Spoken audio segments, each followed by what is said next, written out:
All right, here we are again, okay? We're going to wrap up Chapter 5 today. We might be able to start Chapter 6, but we're going to certainly wrap up Chapter 5, okay? So I think I assigned you about 6 things to do today, did I not? So let's go through those. Hopefully you got those done. Let's go ahead and jump in and do, let's see. We're going to do them kind of out of order, okay? So the first thing I want to do is exercise 5-4. Let's do exercise 5-4. All right? Now these are transactions in regards to the sales cycle, correct? Okay. So let's go ahead and take a look at this. Exercise 5-4, bottom of page 207. Mechanic Parts was organized on May 1st of 2009 and made its first purchase of merchandise on May 3rd. The purchase was for 1,200 units at a price of $7 per unit. On May the 5th, Mechanic Parts sold 720 of the units for $11 per unit to Radica Company. Terms of the sale were $210 net $60. Prepare entries for Mechanic Parts to record, and it's kind of this problem's a little bit strange the way they word it. You got to really kind of pay attention here. They want us to record journal entries for Mechanic Parts to record the May 5th sale and each of the following separate transactions A through C. Okay? I'm not sure why they didn't just make that May 5th sale part of the list down there, but they didn't. Okay? And using a perpetual inventory system, of course. So are we doing sales cycle here, or are we doing purchase cycle here? We are doing the sales cycle. So shift your brain into that gear, okay? So we're going to be dealing with those accounts like receivables, cost of goods sold, sales, those sort of things. All right? Okay, let's take a look first at the May 5th sale. All right?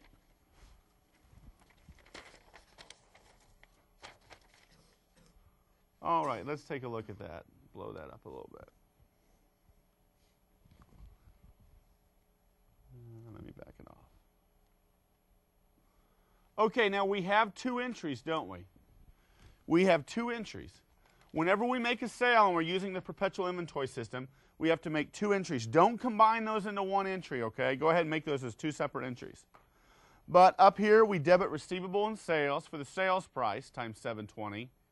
And down here, we increase cost of goods sold, and we decrease our merchandise inventory for the cost of the items. Is that correct? Did you guys get that? Okay. Again, make sure you know which account goes where. On the test, students always mix up these accounts, and they can never remember which are the big numbers and which are the small numbers. So make sure you have that. Okay, that was the May 5th entry. On letter A, on May 7th, Radica returns 251 units because they did not fit the customer's needs. Mechanic Parts restores the units to its inventory. Now, once again, we're Mechanic Parts. We're the seller, right? So what we have to do here, it's almost a flip-flop of the above entry. But we don't debit sales, but rather sales, returns, and allowances. And what type of account is sales, returns, and allowances? Remind me? It's a contra revenue, but it is a debit balance. So we sold those for 11. So those 251 that we returned, or that our customer returned rather, we decreased our receivable, we increased that contra revenue, we put the items back into inventory, thus we debit it, and we credit or lessen cost of goods sold, because in the end we didn't sell those goods, did we? Questions on that one? All right. Letter B, on May 8th, Radica discovers that 60 units are damaged but are still of some use and therefore keeps the units. Mechanic Parts, that's us, we send Radica a credit memo for $180 to compensate for the damage. Okay. Now here we don't return any items to inventory. Let me go ahead and draw a line between those dates so you can keep them separate. Here we don't return any items to inventory. They keep the goods. We just say, hey, we'll knock off $180 from what you owe us. Okay? So we decrease receivable, and we debit sales, returns, and allowances. Does that make sense? Make sense? Okay. Okay, lastly, on May 15th, Radica discovers that 72 units are the wrong color. Radica sounds like a high-maintenance customer, does it not? Yeah. Okay. On May 15th, Radica discovers that 72 units are the wrong color. They keep 40 of these units because Mechanic sends a 92 credit memo to compensate. However, Radica returns the remaining 29 units to Mechanic. Mechanic restores the 29 returned units to its inventory. Okay, you know, I tell you what I like to do. I actually like to do this in two separate entries. Okay, now I'm going to be working off the cusp here. Is when it says Mechanic restores the 29 return units to its inventory, is that when you have to like put that second entry? Yes, okay. That's correct. That's exactly correct. Okay. So first of all, let's go ahead and record the $92 credit memo. Okay, the $92 credit memo. So what we would do there is, yeah, we would debit sales, returns, and allowances, and credit AR for how much? 92. Yeah, and I'll show you that in a second if you did it all in one entry. Okay? So that is in regards to the items that we just sent a credit memo in regards to. Okay? Now let's do the other part. The remaining 29 units they sent back, correct? Okay? So, let's go ahead and make that entry. Let me move this up a little bit. Okay. Hold on a second. All right. So for that, we would debit sales, returns, and allowances, and credit AR, and we would also debit merchandise inventory and credit cost of goods sold, correct? All right, so what is 11 times 29? So, what is it? 319, thank you. And the items that we return, 29 units times the cost of 7, what does that equal? 203. Okay, so, and I'll show you what the combined entry here is in a second. Here in the red is the items that they kept and we just sent them a credit memo. Here are the items that they actually returned to us and we put them back in inventory. And so you're right, Gil. Those ones in the green, those require the second journal entry. Okay? Now, if you combine these into one entry, it would simply be right here. Once again, let me draw a line between those dates. It's this info right here. Okay? Okay, questions on that? Yeah, hold on one second. Will there be a certain way you want us to do it on a test? Or would Nope. it matter? Either way, it's the same. It's the same either way. The net effect is the same, I should say. So you can do it. You can either do it combined, or you can do them separately. I don't know. It's easier for me to think through them separately. All right. Okay. Any questions on exercise 5-4?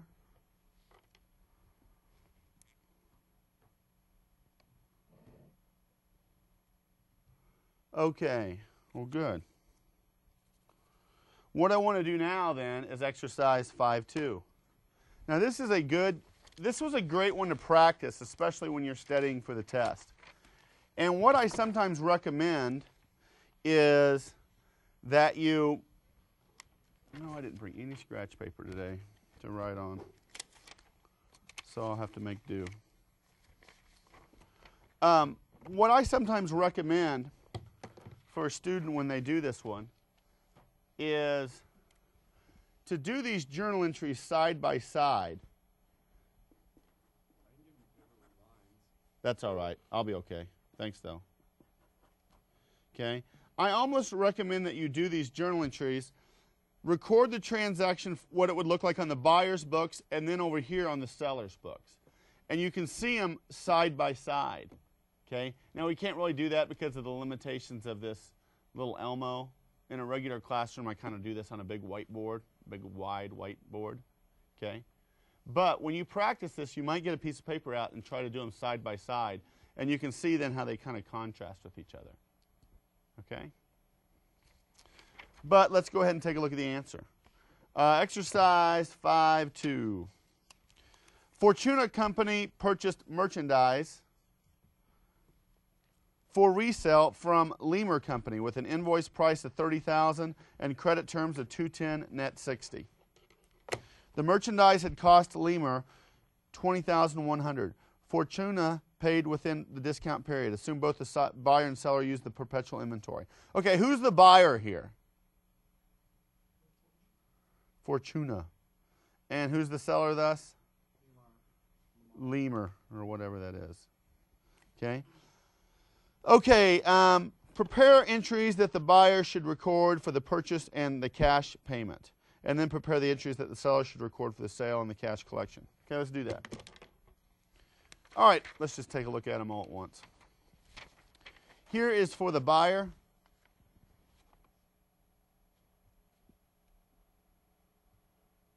Fortuna Company. Here's when they purchase the merchandise. And here is when they pay for the merchandise. Okay?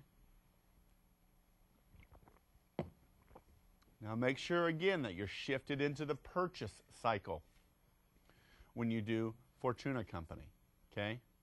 You don't want to see accounts like sales or accounts receivable or cost of goods sold or anything like that. That's the sales cycle. We're not doing the sales cycle right now.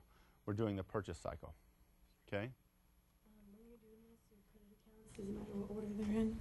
No. If you put cash first and then merchandise inventory, that's fine, as long as they're both credited. Okay? All right, let's take a look at the seller's journal entries. Okay? Let's take a look at the seller's journal entries for Lemur Company. All right, now we have, let me go ahead and draw a line there to separate those. This is for the date that they sell it. Okay? There's two entries. There's two entries. And then below is the cash collection when Fortuna pays Lemur Company or Lamar or whatever that is. Okay? Where'd you get the cost of goods sold and the merchandise inventory, that entry? Actually, I think they give that in a separate sentence up there. I think I remember reading it. The merchandise had cost Lamar $20,100. See it right there in the middle? Okay. Now, this is a great one to practice for when we get closer to the test. If you can't do this problem, you're not going to do well on the test, okay? Now, again, on the test, I always get such crazy, wacky answers. Looking back at the Elmo, I just get all sorts of accounts mixed up in here, okay? This is a perfect example, once again, of something that when you watch me do it, you might think, this is obvious, this is easy, I got it. But when presented with a blank piece of paper and a problem to solve, you're getting the wrong accounts or the wrong amounts or all that, okay? So make sure that you practice with a blank sheet of paper to see if you can do your homework. Does that make sense? Okay? All right, you know what? I don't even want to worry about part 3 on this. I forgot to tell you that. Yeah, thanks. Thank you, Dave. But how would you do that? You know what? I don't even want to go through the answer. If you want, we have talked about this, Yeah, we did. and suffice it to say, what they're trying to say is, It is doggone expensive when you don't take those discounts. Could I just said that? Okay? Yeah, if you said that, you could.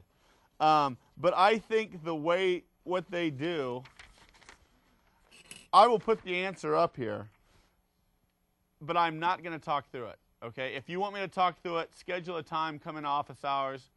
We'll both grab a Diet Pepsi, and we will talk through this. But this is more confusing. The only thing they're trying to get us to believe, and it is true, is that when you do not take these discounts, it is truly very expensive. But I think a much better way to do that is the way we did it before, is figure out the annual interest cost as opposed to this savings per day or whatever. This is just, it's nutty. Okay? So there will be nothing like this on the test. All right? So don't worry about that. I think it's overly complicated.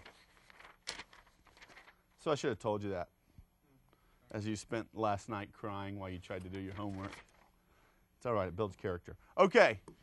Any other questions on that one? All right. Let's keep on going. Let's jump over to Quick Study 5.3. Now, Quick Study 5.3, they want us to compute net sales, gross profits, and the gross margin ratio for each separate case A through D. And they want us to interpret the gross margin ratio. And I believe that was one of the ratios that I wanted you to learn. Is that correct? Or I wanted you to read about. Okay? So first of all, let's do our computations. Okay? Now, I highlighted in yellow the information that they gave you. Okay? They gave us sales, sales discount, sales returns allowances, and cost of goods sold for each case A, B, C, and D. Okay? And what you needed to compute was net sales and then gross profit.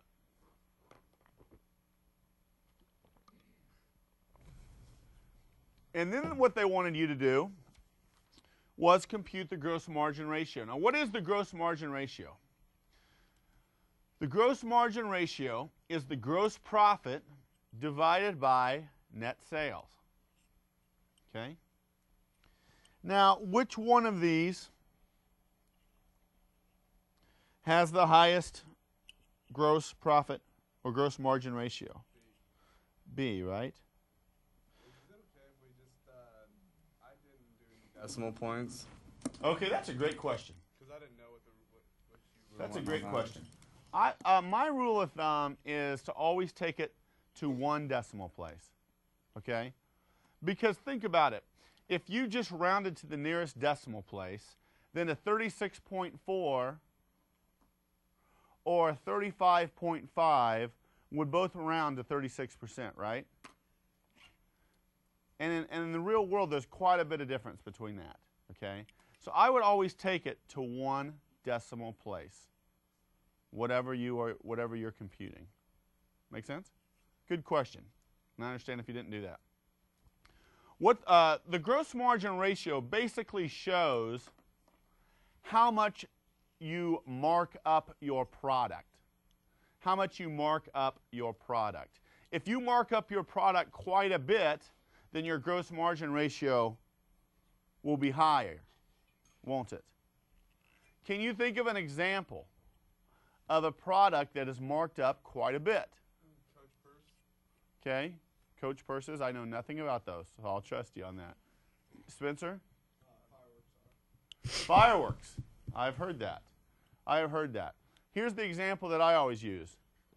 Beer, an example near and dear to some of your hearts. Okay? Beer, go to a Chiefs game. What are they selling beer at a Chiefs game for these days? $8? Yeah. How much do you think that beer cost them? Oh, it's just cheap. Beer is cheap. It's just cheap. Okay? When you get it in bulk, beer is cheap. And then they majorly mark it up and sell it to you at a Chiefs game, right? They make a lot of money on that beer at the Chiefs game. I used to work on the audit of the stadium out there, and I saw how much money they make on parking and beer and stuff. It's a lot of money. Okay? Beer has a high gross margin ratio. Can you think of another of a product that has a more of a low markup, and that's a low gross margin ratio?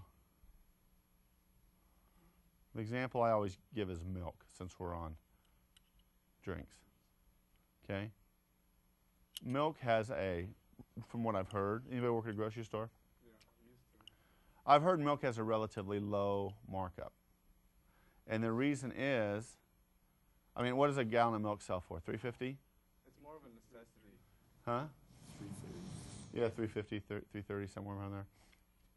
So let's say that the milk costs $3. Well, that would be a low markup. Why would milk have a low markup? Because it's more of a necessity, just like bread is. It's a necessity, and a lot of times when people go to the grocery store, it's because they need to go get milk, right? And so they want you to be the place. They want themselves to be the place that you think of when you need milk. Okay? And where do they put the milk? Right up close so you can just run in and get it? They put it in the back. The farthest point of the store is where they put their milk. Is that correct? So it's kind of like they're thinking is this. We're not going to make a lot of money on our milk. So let's not mark it up high. Our gross margin percentage will be low. But when they come get milk and then they pass the chips aisle, they're going to go, oh, some chips and salsa would be good tonight while I watch the game. And then you go, oh, look, Nutty Bars are on sale, right? Hey, 2-for-1 Cocoa Puffs, right? Boy, these Skittles look good, right? All this sort of stuff. Oh, frozen pizzas. I need some of those for the boys. Okay? And before long, how many times you gone to the grocery store just to get milk? And then you're standing there in a cart and going, how does this happen to me, right? Happens all the time, right? That makes them smile. That's why they put the milk in the back. Okay? That's why they put the milk in the back. Okay? All right, so that is gross margin ratio. I always sometimes call it the gross profit ratio as well. Any questions on Quick Study 5.3? Let's talk about Quick Study 5.4. Accounting for inventory shrinkage. Cristo Company's ledger on July 31, its fiscal year end, includes the following selected accounts that have normal balances. Okay. Now, they did a physical count of its July 31 year-end inventory, and that count revealed that they have 40,600. Okay, so here's the situation. Your books tell you that you have $42,000 worth of merchandise inventory, right? When you do a physical count, it's saying that you have 40,600. Okay? Who's right? You? Well, the count is right. Correct? As long as you didn't forget to count something or something like that, the count is correct. So you need to adjust to the count. Now, why might the count be lower than what the books say? You use more stuff. Employee theft. Yeah, it's probably theft. Okay? Anybody here worked retail? Raise your hand if you worked retail. Where'd you work, Keeper? Kohl's. Where'd you work, Anna? Okay. You worked retail, Brian? Yep. Where? Small town grocery store. Small town grocery store, Gil? Johnson's, like men's warehouse type thing. Okay. I'm going to guess that Kohl's has some inventory shrinkage, do they not? Now, from what I have heard, and we'll talk about this more in chapter 8. I worked in the beauty counter with the makeup, and they started having to lock everything up because everything was just being taken, just Are locked they more right out. concerned with employee theft or customer theft? Well, at the time it was customer theft because Really? Because most students I've talked to, I talked to students who worked at like some electronics, like Best Buy or Circuit City or whatever, and they said they have much more trouble with employee theft than they do customer. Is Target like that? I worked at Target. There was a guy in the electronics out who would always take iPods and stuff. Yeah. Yeah. Was this you? All Because the you're on TV time. right now. Okay? Cops are watching. If you work in a store like Best Buy that has things like iPods and DVDs and CDs, you better, by golly, you better have a great system of internal control, or you're going to have a lot of inventory shrinkage. Okay? Because those are the sort of items that people like to steal, right? And if you go to Best Buy, look up in the sky sometime. What are you going to see up there? Cameras. The eye in the sky, kind of like a casino, right? Because those are the sort of products that people will steal. Now, I've always wondered, if you go to a store, a retail store, like for instance, you ever been to a fabric store? My mother, when I was young, she used to drag me to the fabric store, because that was back in the days when she made clothes for us. And that's a whole nother emotional nightmare that I will tell you about someday. But we used to go to the fabric store. Well, thinking back to the fabric store, they have, all these reams of material. I always wondered, do they have a lot of theft there? Because who goes to fabric stores? Little old ladies. It's hard for me to think of one of them, stealing a big thing of burlap or something. Okay, but maybe they do. I don't know. Okay, these times are tough, right? But if you work in a store, Target would be another one. Okay, Target, there's a lot of stuff people would like to steal.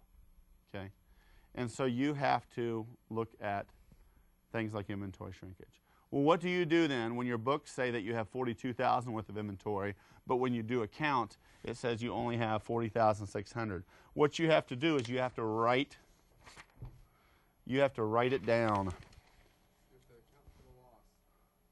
Well, what we're going to do here is, first of all, we're going to credit merchandise inventory for 1,400. Okay? We're going to reduce merchandise inventory down to what it actually says, what the account actually says it is. Now, it may seem weird that we debit cost of goods sold, because some students say, well, we didn't sell this. Well, I think the rationale here is that we consider that kind of a cost of doing business. I can tell you, if this was a really, really large number, I could see some companies maybe not debiting cost of goods sold, but maybe debiting like a loss from theft or something like that, and having it be a separate line item. Okay, I'm imagining the Targets and Kohl's and Best Buys of the world, they know how much they have to adjust for inventory shrinkage. Okay? Okay? Questions on that? Not too much, not too hard. Okie doke. Quick Study 5.5, okay? What they want us to do is refer to Quick Study 5.4 and prepare journal entries to close the balances in temporary revenue and expense accounts. Remember to consider the inventory for shrinkage that's made to solve Quick Study 5.4. Okay, what they want us to do here is to make closing entries for that situation. The closing entries are, and I think they just do the first two, okay? But obviously the ones they want to highlight here are these three accounts. Okay? Those are the three new accounts that we have learned this chapter. And what this quick study is for is to point out the fact that these three accounts are in fact temporary accounts, and thus they are closed in the closing process. Make sense? Now, we close those with the expenses because all three of those accounts that are highlighted in yellow, all of them are temporary accounts that have normal debit balances, just like the expense accounts. Okay? So we close them when we close the expenses. Does that make sense? Now, you might have your cost of goods sold. Did you get a different number? You might have, because perhaps you forgot to post the Quick Study 5.4 inventory shrinkage amount to the beginning balance of cost of goods sold. So that's where they came up with this $116,400. That's the original balance of $115,000 plus the $1,400 amount that we did up here in Quick Study 5.4. Make sense? Yeah. Okay. Good. Any questions on that? Okay, let me think here. Okay, I think we're doing okay. I think we can get through everything we want to get through, at least that I want to get through today. So let's do quick study. What's the last one I signed? I only signed one more, was it? 512? And that's the only one we haven't done, right? Okay. Let's do exercise 512 real quick. Exercise 512. Compute the current ratio and the acid test ratio for each of the following separate cases. Which company case is in the best position to meet short-term obligations? Okay, you might remember the current ratio, right? The current ratio is current assets divided by current liabilities. And that measures a company's ability to pay its short-term liabilities, correct? The only thing with the current ratio is, for all practical purposes, it counts $30,000 worth of cash the same as it would $30,000 worth of inventory, right? Now, which is easier to pay bills with? $30,000 worth of cash or $30,000 worth of inventory? Okay, so the acid test ratio says no, no, no, no. We're not going to count every every current asset as equally the same. We want to just look at those current assets that are very, very liquid. They are easily and quickly converted to cash. So they only count in the numerator, not all the current assets. They count cash and cash equivalents, short-term investments, and accounts receivable. Okay? They do not count inventory. They do not count prepaid assets or anything like that. They only count cash and cash equivalents, short-term investments, and accounts receivable. In this case, it'd be current receivables. Yes, current receivables. So, in the example that we're looking at, we will not count inventory or prepaid expenses in the acid test ratio.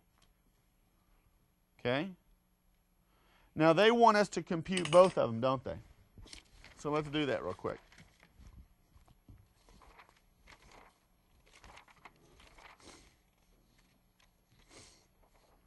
Okay, let's take a look at that. Let me just let you check your answers here for a second. This is the current ratio where it's current assets divided by current liabilities. So we count all of the current assets in that numerator, and we get these current ratios. Here we use the acid test ratio, so we only count these items right here in the numerator. We call those sometimes the quick assets, maybe because they can quickly be converted into cash. Thus, our current liabilities are still these amounts. And then our acid test ratio is on this row right here. Okay? Okay. Now, which of those companies appears to be in the best shape?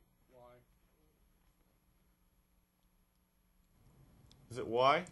Yeah. They have the highest current ratio, and their acid test ratio is highest too, isn't it? Okay. Yeah. So they seem to be in pretty good shape. Okay? Do you see why the acid test ratio is a little bit more of a conservative measuring of your short-term liquidity? Because it recognizes that not all current assets are equally liquid. Okay? Cool? All right. I think we're done with chapter 5, aren't we? Now, a teacher who didn't love you as much as I do would let you go at this point. Okay? But a teacher who really loves you, like me, says, we're going to go ahead and start chapter 6. Because there's a few slides I want to get through. Okay? So, I want you to look at your chapter 6 PowerPoints. Now, for you folks here, I printed yours out a little larger, didn't I, than I usually do? I usually just put 3 to a page. Didn't I put 2 to a page this time? Yeah, but there's no lines. That's all right. You can weather that storm, Brian.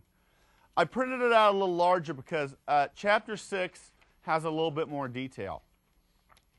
Now, the biggest challenge we have on chapter 6 in this format is that this is the chapter I wish I had a big whiteboard across the room that I could work on. And I don't, do I? I basically have the screen, just this television screen, both for you and for you folks at home. Okay? So that's all right. We'll deal with it. We'll work through it, and there's some ways around some of those challenges. But that will be the challenge that goes through this whole chapter. Okay?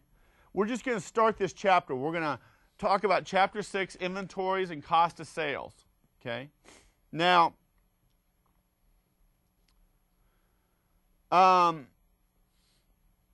looking at, let's take a look here. If we take a look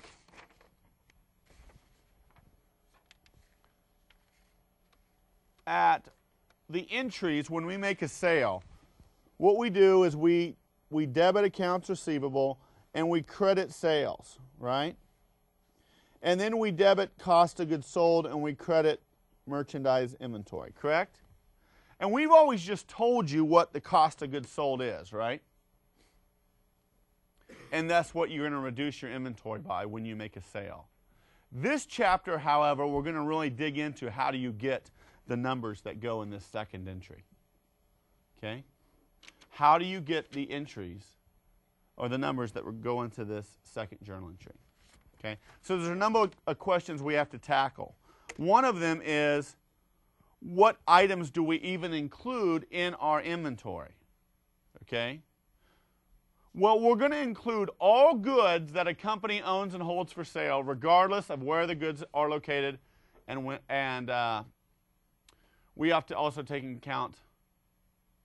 Okay, wait, what was that saying? We need to take into account all inventory, regardless of where they are located when the inventory is counted. What does that mean? That means we're going to have to pay special attention to 3 categories: goods in transit, goods on consignment, or damaged or obsolete goods. Let's handle those in turn. Now, we've already talked about what about goods that are in transit. What if you literally do your inventory count at the end of the year, December 31, 2009, or whatever, and you know that across the country there are trucks bringing inventory items to your retail store? Do you count those in inventory or do you not count those in inventory? Well, it depends. The question is, who's paying for that transportation? Whoever is paying for the transportation while items are being transported, they're the ones that include them on the inventory. They're the ones that own it. Does that make sense? So if there are certain trucks that you, as the retailer, are paying transportation, you include those in your inventory. However, if there are trucks full of items that you're not paying transportation, then you do not include it in your inventory. Make sense? So just ask yourself who's paying for it. Okay, what about goods on consignment? Goods on consignment. What are those sort of things? Well, let me give you an example. Let's say that you go to a Hallmark store and where they sell greeting cards and all that sort of stuff. And you can come off the PowerPoint if you want. And let's say that they have a little display. Let's say there's a little old lady that lives in the neighborhood that makes little bracelets or something. And she came to the Hallmark store and she said, I tell you what, will you sell these bracelets in your store? Just set them right here. And for every bracelet that you sell, I'll give you $2 or something like that. You see what I'm saying? Well, that is an example of a consignment situation. Now, the consignor would be the little old lady in that example. She's actually the owner of that inventory. Okay? And the consignee would be the little Hallmark store. Okay? So the old lady, the consignor, says, will you sell my goods in your store? Hallmark says, yes, we will. I think they get a little money for it. Hallmark is the consignee. The little old lady is the consignor. So going back to the PowerPoint, you can see that example. Another example that I have heard about is the shopping network. You ever watched Home Shopping Network? I try not to. I try not to as well, my friend. But like when they're selling, you know, whatever, necklaces or whatever, cookware or whatever, the items that they have, they're the consignee. They don't own those goods. Somebody is using the Home Shopping Network as a vehicle for selling their goods. Okay? Does that make sense? So the consignor is the one who owns the goods. Okay? Another situation. What about damaged or obsolete goods? What if you're doing an inventory count and you find some goods that have been damaged? Well, if they're completely trashed and they're just worthless, then you need to write down the books. They are not an asset. You have to decrease your merchandise inventory. Now, if they are maybe just scratched up or a little beat up, but they still have some value, you might not write them completely off your books, but you might just write them down to what we call the net realizable value. Okay, just decrease them a little bit if you still think you can sell them for something. Does that make sense? Has anybody here ever done an inventory count, by the way? Anybody ever participated? A lot of times they like to hire college kids to do inventory counts because you guys are, a lot of times they do them all night and you guys are used to pulling all-nighters. Okay? But you literally just go count things, don't you? What'd you count, Gil? Just the suits and ties and dress shirts. And all that. At where was it? It was like a Men's Warehouse. Men's Warehouse, okay. What'd you count? My dad owns a fundraising company, and then like they have certain stuff in their warehouse, and you have to go count like how many frozen pizzas they have, Okay. how many chocolates they have. Yeah. I've done a lot of inventory counts, and what I always say, I did one inventory count where I actually, for one of my clients, I counted whiskey barrels. Whiskey barrels. And I had another client, different client, where I counted Bibles. And I always thought that is the whole spectrum of things that you can count. Whiskey barrels to Bibles, right? So I've done a lot of inventory counts as well. But if you find some goods that are beat up, trashed, or whatever, then you have to adjust your inventory accordingly. Okay? All right, now what is important when we have inventory is that you have to include all expenditures necessary to bring an item to a sellable condition and location. So, if you do not just include the invoice cost, you include things like import duties, which are like a tax to get it into the country, storage, insurance, freight, all those sort of things. All those additional costs have to be included in the inventory cost. Okay? So, for example, if it costs me $600 to buy a piano, and I'm a piano retailer, if it costs me $600 to buy an electronic piano keyboard, and it costs me $50 to transport that, and another $30 to insure it while it's being transported, then the cost of that electronic keyboard is $680. You see what I'm saying? We wrap all those up into the cost of the inventory. Make sense? All right, and you can read about that in your book. Okay? And as we said, most companies take a physical count of their inventory.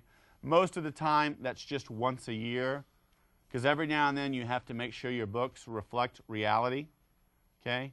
And we already talked about today, when the physical count does not match the inventory count, you have to make an adjustment to your books. Okay? All right, that is where we're going to end today. And what I want you to do for homework is, let me take a look here. Didn't know how much we'd get through today.